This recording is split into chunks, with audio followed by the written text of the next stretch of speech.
Before we get started, I have a big announcement I want to get out of the way first. January 8th, I am hosting Secret Movie Night at Imagine Theater in Plymouth, Minnesota, Willow Creek. It's in Willow Creek Theater. And I'm hosting Secret Movie Night. So I think tickets are still available.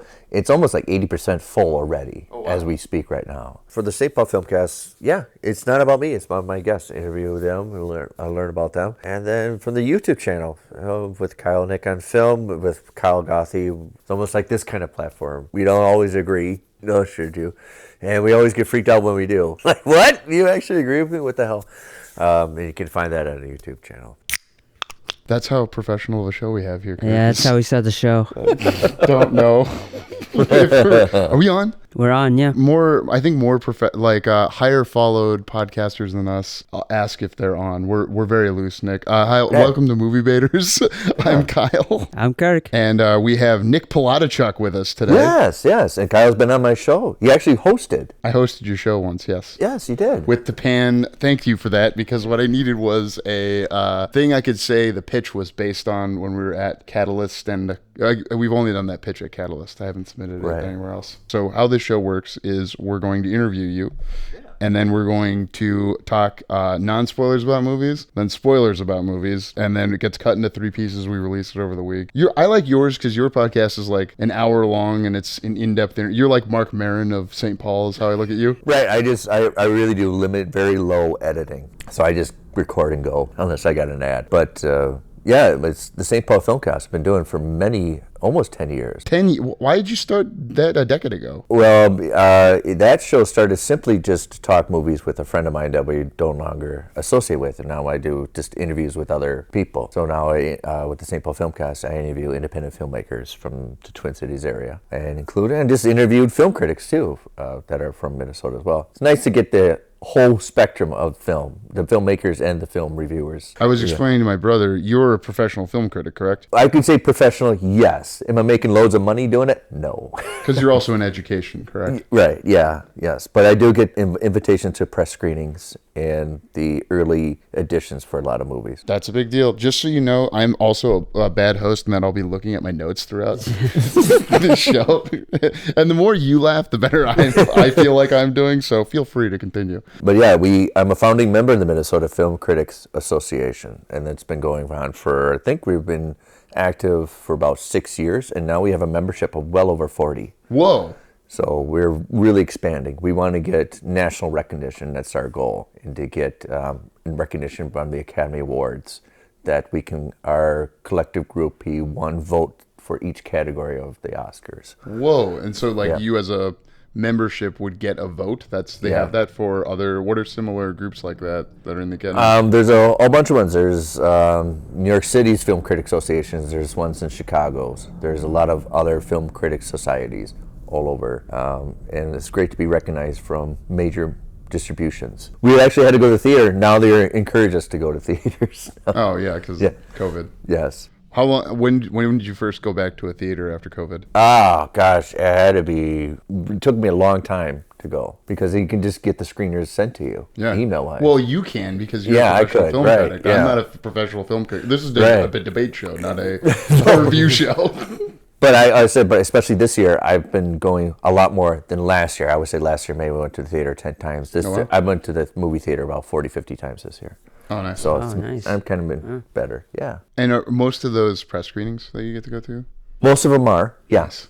Or if I can't make the press screening for some other reason, I just attend it myself. Alone. I like to go to the movie theater alone. I don't know if anybody else really does, but I really do appreciate going to movie theaters alone. What about it is specifically appealing, having just come from a movie with kids? Right. It's hard. I think it's hard to go with, even on a date, and then you're supposed to not talk to each other. It seems really awkward. I think it's a wonderful experience to just be immersed all by yourself in a complete theater. A lot of times they're pretty much, if you go like at 10 o'clock at night, which I usually do, there's nobody else there. I went to see the Russell Crowe movie, was The Exorcist, and I was the only one in the theater, and the guy behind me he did it right. He was drinking and vaping. Wow. Right in the theater? In the theater, right. I was like, you're doing it right. I'm just having my Sprite and Coke here. Right. I have had somebody take my seat for the movie Ambulance. and they were vaping throughout the movie. They brought a child to that R-rated movie. And vape too? The vaping is what you take the most issue with. Oh my gosh. And Yeah, so I another was like, child in the theater at an R-rated movie. I mean, it's not that bad of a R-rated movie, Ambulance. she started yelling in the middle of it, and we were like, "Oh no!" Was it because of that extremely violent scene? You guys might be able to hear my younger child's go cry. Can you hear in the? Yeah, I think it hurt a little bit. So this 3-year-old, or however old this kid was in the theater, she wasn't mad about anything in the movie. Is that someone took her seat? Nothing to do with. So I'm sorry that someone vaped in your movie theater. Which chain of, if you don't mind me asking, do you go to local or do you go? I do go most of the, well, there's the AMC is right by my house, so I frequent that a lot to get my rewards. Oh yeah. But yeah, I still love going like Parkway or something like that in Minneapolis. We had the Parkway in Minneapolis. Oh yeah. Yeah, something like that. I haven't been there since Spider-Man Across the Spider-Verse, but I have gone there for a movie a couple of times in my life. They make a great whiskey old fashioned at the Parkway. What? Oh, yeah? They have a bar? Yeah, the Parkway. Yeah. Oh my gosh, I should go to the. Oh wait, no, I just realized I've been at the Parkway for Screaming Off Screen. I was confusing it with. They have drinks. What's the Riverview? I was confusing. Okay, right. Yeah, totally different atmosphere. Yeah, I've been at the Parkway for. Have you ever been to Screaming Off Screen? Yeah. Okay. I got my movie got screamed off. What? Yeah. I don't want to tell. Yeah. Yeah, the cycles. Oh, that one got screwed off? Yep. Dang. Well, it was a slow burn in the beginning of the Yeah. first 5 minutes. I kind of felt that it was going to get screamed off. You got to know that crowd is itching for something right away. It's a drinking crowd. It's a party crowd. You got to know that you're going to have to get them right away. We're 8 for 8, I think. For getting screamed off? Not getting screamed off. Nice. As a collective, the JK Productions, and I'm always the jackass that has to go and introduce it. And sometimes most of the time I won't even talk about the movie because I don't care. And I feel like that's. I got everyone to boo me once. Sorry. My joke for Screaming Off Screen would just say, I'd title the movie, "It's now a break to go get a drink," and just record a fan going in the window. And then everybody knows, oh, this is boring. I'll just go get a drink up in the bar. That would be fair. They'd accept that. Yeah. They used to have more. It used to be you had to go to a place and submit flash drive to them. Yeah, in person. In person. And now it's just you can submit online. You most of the time you'll get. I've never not gotten in from submitting. So I recommend it to everyone because hey, if you're making a movie, you should have people. I heard on the Town podcast that TV shows that involve crimes, like if you kill someone in the first 5 minutes. You can never have too many of those mystery shows with a killing at the beginning. People writing your scripts put killing in the beginning. Yeah, I've been to many of it. You got to get them right away with it's funny, shocking, or something. You can't slow burn it, or they'll scream it off right away. I mean, all you could do is just put a dog in it. That's the one that lasts. Right, The one do a last dog. one, Oh, yeah. no. Screwed off screen. No, you can't predict. I had a funny Z-Fest story. I was telling somebody about losing to a dog, and they were like, "Oh my god, they lost to a dog." I was like, "No, she was very cool about it. She thought it was hilarious. That she lost to a dog." It was like, "That's a professional actress right there." Erin Roberts. She lost to a dog one year, and she was cool about it. Heavy competition with an animal, right? Yeah, you're gonna get upstage. Like Superman's gonna get upstage with Crypto. Ooh. Right. Yeah, I was just talking about the new Superman. We trailer that just came out. gotta just open the non-spoiler section with that because we're interviewing Nick. Oh, So right. I actually had a I question. got distracted. Sorry. No, it's a podcast. No, We this go on whole tangents. podcast is a bunch of tangents, so don't worry about it. Yeah. Under what circumstances does your wife go to the movie with you? Because is she a professional critic? If there's no, she's not. She's not really a movie person per se. She's kind of my barometer of if it's interesting. Because a good comedy, I'll take her to see a movie that, Airplane, where everybody's laughing every 5 minutes, and she haha. That means it's hilarious. So she's a good barometer. Or I took her to the press screen for Maxine, I took my wife to see Maxine. and she's like, "Well, that was okay." Then I got stupid. So I like her perspective because she's not enmeshed in the whole world of cinema. She has very much this outsider looking in kind of a point of view. But right, if there's something worth it while. Like, she'll say, I'll go to it, but if it's terrible, you owe me. It's kind of that pressure. Like, I have to be careful what to select. Is there a type of movie she likes that you are not as keen towards? She's more into like something like Wicked, or she loves Bob Dylan. She's looking forward to seeing Bob Dylan. Where I'm more of action kind of drama, horror movies. She's not into horror movies at all. Those kind of movies of kind of sweeping dramatic movies she's more interested in than I would be. Sure. All right. Yeah. But I always give it a fair assessment of those movies. I try to. Okay. Yeah. I can't say that my wife is exactly the same. I like breaking the fourth wall in this podcast. You came in, my kids are going down to bed. Did I hear you telling my wife that you met your wife in education? No, we met at a bowling alley. What? Wow. Were you supposed to? Yeah. We met at a bowling alley, mutual friend. Okay. What bowling alley? Dracula's in Evergrove Grove. In the Minnesota, all right. Yeah, and then we just were talking, and all of a sudden we were looking like we've been talking to each other for 5 hours. And then I took her, our first date, I took her to Minneapolis Art Institute, and I thought it was being kind of creative, like shooting a dating place just to ice break so we don't have to go to a movie and sit in silence. Then in a movie, you go to art gallery, you can talk, and then you can kind of like, oh, I like this and like that, and get to know each other. But her logical brain, like, well, he's just trying to be cheap. It's free, right? Yeah. So, but we've been going on many other dates ever since, right? Yeah. What was the second date? Second date, I think I probably went to another movie theater. So wait, you were doing like getting into the reviewing of movies before you met your wife? Yes, I have. I'm probably going to have to start next year because of getting pressure from the association to do some written essays. I don't do written essays for film reviews, but I'm probably going to have to do some kind of, instead of just, my reviews are on YouTube with Kyle Gothy, my other colleague, and they would like something a little more personal of my perspective rather than sharing a space. So, and something a little more written. So it's like probably starting next year, I'll probably have to have some kind of a blog or Substack going to write my reviews on. But I've never done that before, so it's kind of a new area for me next year. Do you have a good system for talk to text? No. Because you could just talk to text it, and then rewriting's easier than writing. I'm a known stutterer. If everybody listens to my podcast, it takes me a while to formulate questions. I think I would be in a lot of trouble just doing that way to write it out. All right. Okay. Yeah.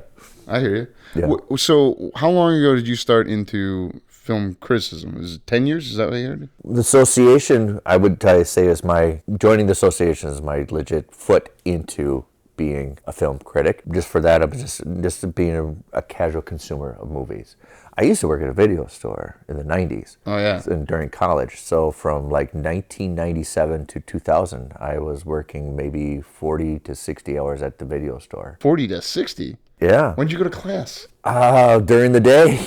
And then I work, and sometimes you pull 16 hours because nobody wants to work weekends, right, at the video store. So, like, I'll work them, and then you have your college books and textbooks out. And then that's probably where I really fall in love with movies, because I was kind of alone. When I was in college, I didn't really have a lot of friends. I would work all the time, and movies kind of became my friends. And then, there's a lot of dead time working at the video store, so I just pop a movie in on the monitor and watch that while I'm studying. And I kind of already enjoyed movies, but I think it became part of me at that point too, working at the video store. And then I went to film class in college, just started the podcast of talking about movies, and then kind of met a bunch of people and then started with the whole show. Nice. When did you start making movies? Really late. Probably, Kurt was with my first ever time directing a movie.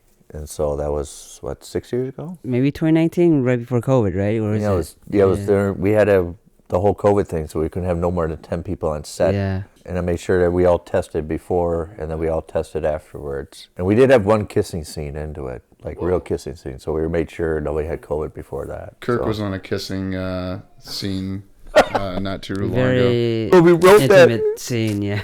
We wrote that script thinking, we'll just shoot it in December, thinking we'd have snow. We have a great context of, cold and winter. And it did not snow. We had a cold winter, but no snow. And of course, once we wrap up filming for exteriors, it snowed. Yeah. And we were talking about it on set. Of course, it's going to start snowing, so we're done. The way it happens. I'm Midwestern, so I'll talk about the weather. We didn't have snow yesterday, and today we did. Yes. Yeah.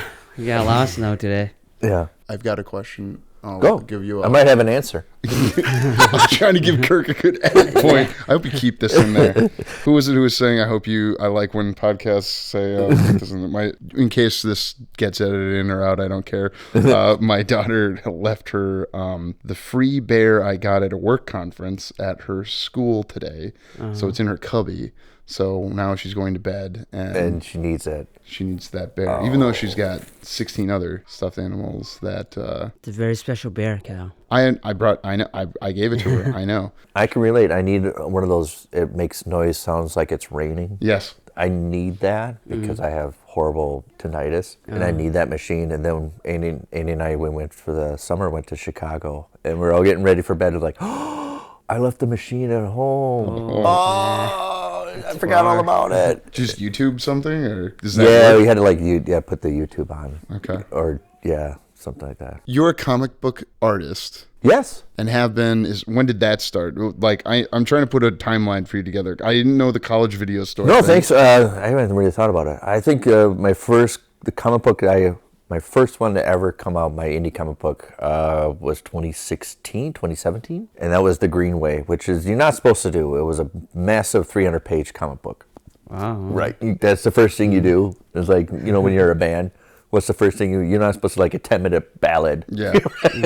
Come up with some 2-minute songs they put on the records. But I came out with this 300-page book that it just was in my brain. It had to get out, and that took 10 years to get completed.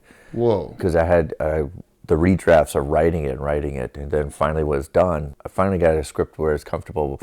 2010, I was like, all right, now I got to draw this thing, and it took that long. It took 6 years to get it all completed. But yeah, finally, it was called The Green Way, and then I've done a couple more comic books for my comic book company, Parapet Comics, which is Mercenary Kingdom 1 and 2. So there's 2 comic books for that. That was Wes Johnson's thing, right? It was this offshoot of his movie. He was on my show. He was talking about he wanted to do another Mercenary Kingdom short film, but the script called for a building to blow up. And I was like, well, you're going to independent. We don't have the money to find a building to blow up. And I go, why don't I'll do a comic book of it. And then he kind of marinated on it for a while to finally like, that's a good idea. Why don't we do that way? It was another angle. And then, like, I'm not saying you don't have to make another movie about it, but if you want this offshoot, it can always be part of the universe. You said you have a comic book company. Yeah. So you have an LLC set up, and you're spending money and making money on comics. I assume The Green Way is part of the IP of that comic book company.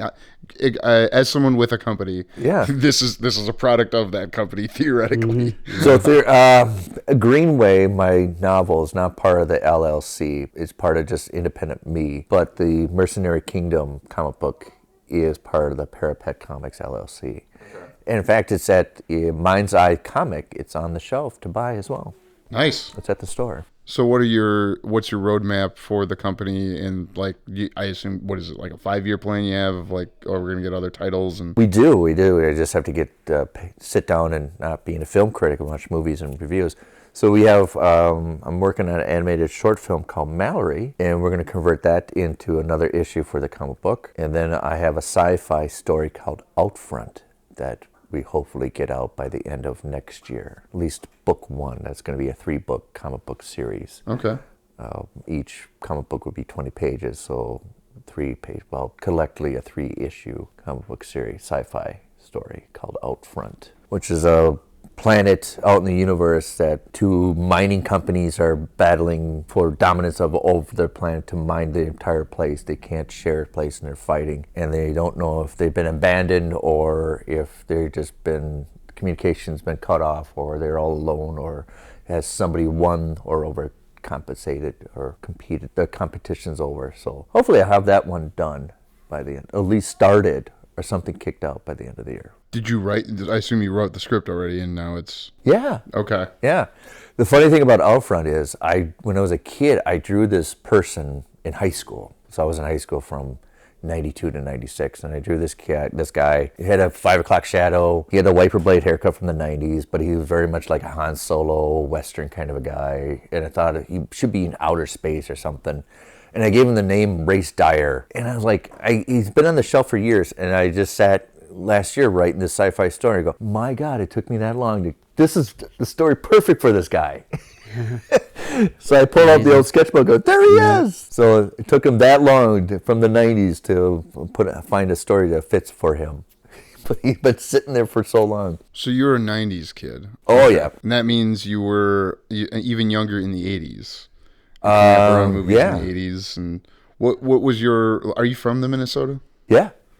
Okay, in the Twin Cities, like a suburb of. Yep, mostly St. Paul. Yeah, Twin Cities area. Yeah. Okay, and born and raised Minnesota. I wasn't born. I was born in Colorado Springs, but I've been here in Minnesota since '78. How do you feel towards the phrase "Minnesota is the hardest state in the union to get people to move to, and the hardest state in the union to get people to move away from"?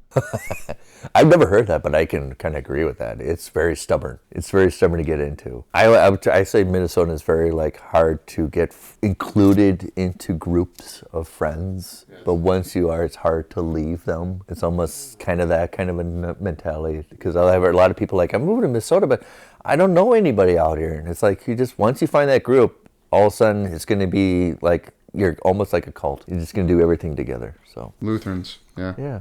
I almost agree with it. No, that's I didn't. Both my brother and I, we were not from here and are now from here. Yeah, I'm from the West Coast, California. Are you really? Nice. I'm from the UP of Michigan. We were separated at birth. Yeah. It's called That's Movie the Baiters story, with yeah. the Farx brothers. Got to We found get each branding other. in the show. Yeah. Movie Baiters with the Farx brothers. We're the Farx brothers. You're and I do wild pivots, so just be with me. Yeah. I don't care. What you're a coach as well, right? Like in your more recent life? I used to be. Okay. For 20 years, I was a high school football referee. Referee, excuse me. Okay. So 2000 from 1998 to 2018, I in the fall would ref a lot of games. So, and I was with the high school league. Oh wow! All the high schools in the local I've area? I ref all over the metro area, so pretty much every high school in the metro area, and I would say about 60% outstate. I've been to many of their stadiums. Oh wow! Yeah, I've done over, I would say, 2,000 football games in my life. Jeez. So. Wow. I know I had my latest episode of my podcast. I had a very nice guest, actress Sam Wren Vincent was on, and That's not your latest. You've had a newer one since then. I did have Kaylin was on too. Yeah. But do you not like football? The Vikings are on, and you came here in a podcast, and I had to explain to her I have seen so much football in my life. I'm really tired of it. I've quit refereeing. I'm a big supporter of the Vikings, but it's just I've seen so much football in my life. I'm kind of tired of it, and I can just kind of already when I watch a game for the first couple minutes know how it's going to end because I've seen so many. I can attest to this because when I met you about 2.5 years ago, I think it was 2022. Yeah. It was the day of the Super Bowl. And you were like, I'm probably not going to watch the Super Bowl. I'm going to go watch whatever Liam Neeson, I think it was Blacklight. Yeah. And I'm we going go to theater. instead of watch the football game. I want to tell you, I should have watched the Super Bowl. Yeah, I buy that. I haven't even seen that Liam Neeson movie. Oh my God, that movie, yeah.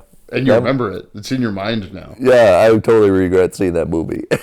I'm sorry. What do you do with that because you see a lot of movies. Do you ever shut stuff off? Okay, so we went to the press screening for The Craven, which was I'm gonna have to put on a comfort movie to watch to get that rinse that out of my mind. Really? I'm gonna have to go watch Back to the Future or something like that, or Ghostbusters. So usually, if we get a sour film, I have to go watch something else for a couple minutes just to rinse my brain off. I cannot go to bed marinate on that. Oh man! And I'm sure a lot of people, when they went to see Megalopolis, had that feeling too. Oh no! Don't. Terrible We got to save that for the non-spoiler section. It's a tease. I love teasing. Well, actually, just so we're clear, this comes out on Friday. People will have already heard that was for you, baby. The non-spoiler part of this before they hear this interview. But we like to find out more about you before we start disagreeing with you, which is the point of the podcast. Midwesterners, they're great at that. Right. I love Midwest. East Coast people will talk at you. Midwest people, if you disagree, well, I'm good for you. Yeah. It's like that passive, I can't stand it. It drives me insane. I'm a disagreeable person, so I got my brother to start a podcast with me where we disagree on Disagree purpose all the time, yeah. on movies. We're gonna start a fight. Just gotta poke the bear once in a while. Just a little bit. Yeah. Once a week, in a while. yeah. Once a week. Yeah. As we talk through your bio, and I know you're doing interviews a lot. How often are you getting interviewed? Very rare. This is maybe like the third time ever being on a show being interviewed. Okay. Do you listen to the other like Minnesota film podcasts? Because they're popping up now. Yeah, because Alan Tracy has his, and he was a guest of mine. I know. I listened to that episode. Alan, we want you on at some point. I've already asked him. He knows that. So take that, Alan, when you hear this. Yeah, and then and your guys, I haven't listened to your guys. Now I'm going to have to. Oh, I know. You don't. You don't have to. I mean, we appreciate if you listen to your episode, but I don't want to like bring people on just to like get them to listen to the show. Yeah, sure. Okay. See, I was vamping to get to my notes and totally tripped over my dick there. It's an explicit show. I'm sorry. Which is a great. But did you see the movie Saturday Night yet? Yeah, we've seen it. You've seen it? That was a great joke. When the Chevy Chase he just falls and, excuse me, I tripped over my dick. Yeah, I stand by that. Come on, Kyle. We've been vamping for a while. Did you get your note? I covered it. This is how good this is going to be. So comic book artist, covered it. Filmmaking, covered it. Podcasting, film criticism, and coaching. Damn. What am I missing about you, Nick, that I don't know? Refereeing. Fuck, I you're could right. never coach. What did you play? I play. That's why I got a refereeing, because I knew my high school ability. I was okay. That I was never going to move on to college, and I was like, I still want to participate. So like, I don't want to coach, but it was nice to be a referee. But you were also a hockey player too, right? I do play old man hockey. Yeah, I do play old man hockey. So yeah, it's slop. So we get together like a Monday night after 7 p.m. and you have to be older than 40. With our group. Mm-hmm. We do have female goalies. We pay them to come to be our goalies, just so they can laugh at us play. Are they over 40? No, we get these young girls, in their 20s and 30s, big goalies, and you know, when we're old men and we're on a breakaway, and you look up and she's laughing at you. Like, yeah, try. And then I was like, and I go like, Kristen's really cool. And I'm like, what do you think, Kristen? She goes, you guys are so hilarious. You're in slow motion. I'm so used to it. It's slow motion for you guys. Yeah. All right. Did you have an injury from playing hockey like in the past couple of years? I might be mistaken, because I think the first time I met you, you had gotten in an accident. Oh, yeah, that's right. I got it in the eye. You got it in the eye? The puck in the eye, yeah. Jeez. Yeah, that was right. Apparently you're better, so that's good. Well, yeah, it was right. It was a nice little shiner. I forgot about that. Thanks for bringing it up. I love bringing up other people's pain in the interview.